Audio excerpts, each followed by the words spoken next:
इश्क, मोहब्बत, शादी और कत्ल।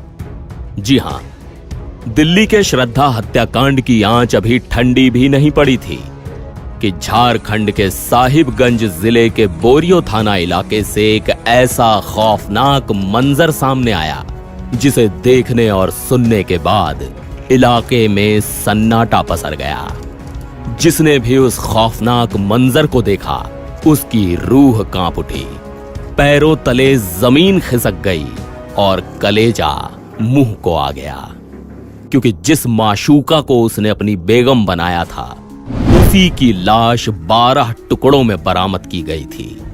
और न जाने ऐसे कितने ही और भी टुकड़े छिपे थे जिनकी तलाश जारी है। देखिए इंसानियत को शर्मसार कर देने वाली हैवानियत की इनसाइड स्टोरी। रात का अंधेरा और टॉर्च की रोशनी में सुराग तलाशती पुलिस।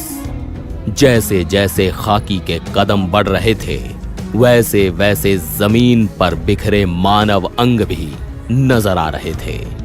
मौके पर मौजूद ग्रामीणों की आंखों में भी बस एक ही सवाल तैर रहा था कि न जाने इस सुनसान बियाबान जगह से और न जाने कितने टुकड़े मिलेंगे।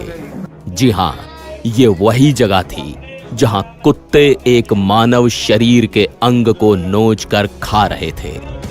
और ग्रामीणों की नजर पड़ते ही उन्होंने पुलिस को इत्तला की, जिसके बाद पुलिस भारी अमले के साथ मौके पर पहुंचकर बिखरे अंगों को समेटने में जुटी थी। खाकी के नुमाइंदे जैसे जैसे आगे बढ़ रहे थे वैसे वैसे शरीर के अलग अलग टुकड़े समेटते जा रहे थे और इस जगह पर अंजाम दी गई हैवानियत को भी शर्मसार कर देने वाली उस वारदात का गवाह बन रही थी, जिसे बड़ी ही बेदर्दी से अंजाम दिया गया था। और पुलिस जब इस बंद पड़े मकान के भीतर दाखिल हुई तो यहां का मंजर देखकर पुलिस वालों के भी पैरों तले जमीन खिसक गई, क्योंकि यहां पड़ी थी 25 साल की रबिका पहाड़न की कई टुकड़ों में बटी लाश। लाश के गर्दन का ऊपरी हिस्सा गायब था और नीचे के भी कुछ अंगों का अता पता नहीं था। पास ही पड़ा था लोहा काटने वाला औजार जिसे बनाया गया था लाश को टुकड़ों में बांटने वाला आला-ए कत्ल।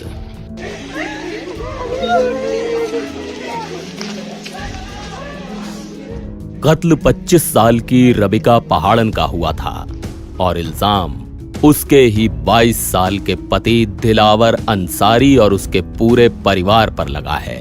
कई साल तक एक दूसरे से मोहब्बत की पींगे पड़ने के बाद दिलावर ने 10 रोज पहले ही रबिका को अपनी बेगम बनाया था, लेकिन दिलावर के घर वालों को उसका यह रिश्ता मंजूर नहीं था, क्योंकि दिलावर पहले से ही शादीशुदा था। लिहाजा दिलावर ने अपनी माशूका और दूसरी पत्नी रबिका के साथ रहने के लिए बोरियो में ही किराए का एक मकान ले लिया और रबिका को लेकर वहां पहुंच गया। लेकिन रबिका को वहां भी रहने नहीं दिया गया। दिलावर ने जिस मकान को किराए पर लिया था उसकी मालकिन की माने तो महज 5-6 दिनों बाद ही दिलावर के घर वाले उसे अपने साथ ले गए थे। इलाके के लोग बताते हैं कि दिलावर और रबिका के बीच अक्सर झगड़े होते थे। इसी बीच बीते शुक्रवार को दिलावर ने रबिका के घर वालों को उसके लापता होने की इत्तला दी। पहले तो रबिका के घर वालों ने बात को गंभीरता से नहीं लिया, लेकिन जब टुकड़ों में बिखरी रबिका की लाश मिली तो अब वो इंसाफ की मांग कर रहे हैं। क्या नाम है मैडम आपका? शीला। आपका बहन थी वो लितिका? जी। कितना दिन से लापता है? हम लोग को शुक्रवार को पता चला। शुक्रवार को पता चला? हाँ। तो थाना में आए थे आवेदन देने? हाँ, कल आए थे। वो लड़का उसका जो हस्बैंड है वो बता दिया, तो कल आए थे हम लोग यहाँ थाना। कल सूचना दिए थे पुलिस? हाँ। पुलिस की माने तो रबिका और दिलावर की शादी से दिलावर के घर वाले बेहद नाराज चल रहे थे। लिहाजा दिलावर और रबिका के अलग घर में रहने के बाद भी दिलावर के परिजनों ने उसे वापस अपने घर बुला लिया था और फिर दिलावर की मां ने रबिका को अपने भाई मोइनुल के घर मांझी टोला पहुंचा दिया, जहां से रबिका की लाश बरामद हुई।